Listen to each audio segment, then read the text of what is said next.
Lucy, we know you as a veterinarian committed to the study and advancement of healthcare for wild animals. Could you elaborate a bit on how your interest in this line of work began?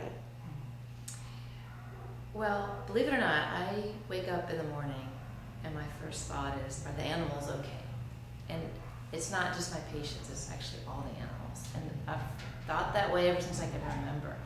So I'm one of these people who's wired to want to help animals, and from a very young age I decided, well, I'm either going to be an artist and be starving, or if I want to work with wild animals, I'm going to have a job where I have job security. So let me become a vet, and somehow I'll figure out as a veterinarian how I will work with wildlife. So my training, however, fast forward from veterinary school where you learn dog, cat, horse, and cow to zoological medicine training where then you do birds and otters and zebras. In the end, you're always extrapolating from the better known species to the lesser known.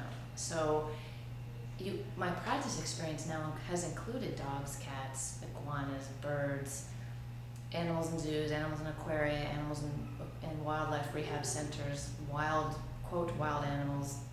And now I work with mountain gorillas who we think of as wild, but they're really free ranging because they're habituated to people. So they live as wild.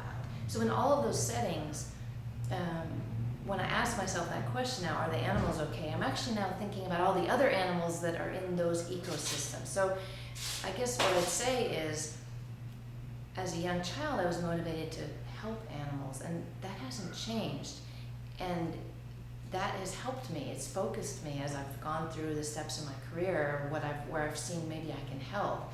Because the next question is, are the animals okay? And then next is, are the people who take care of the animals okay? Because there's vast numbers of animal caretakers in our world, and they range from owners to keepers to rangers. And so my second thinking is, are the people do they have the resources they need, or how can I help them understand how to take care of that animal, or what can I learn from them about the animal they're caring for?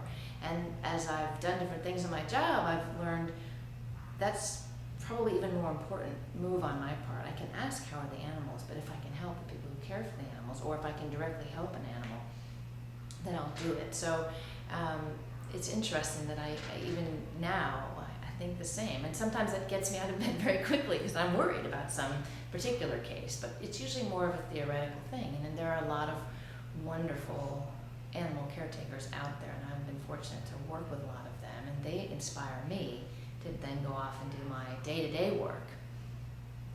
Great, thank you.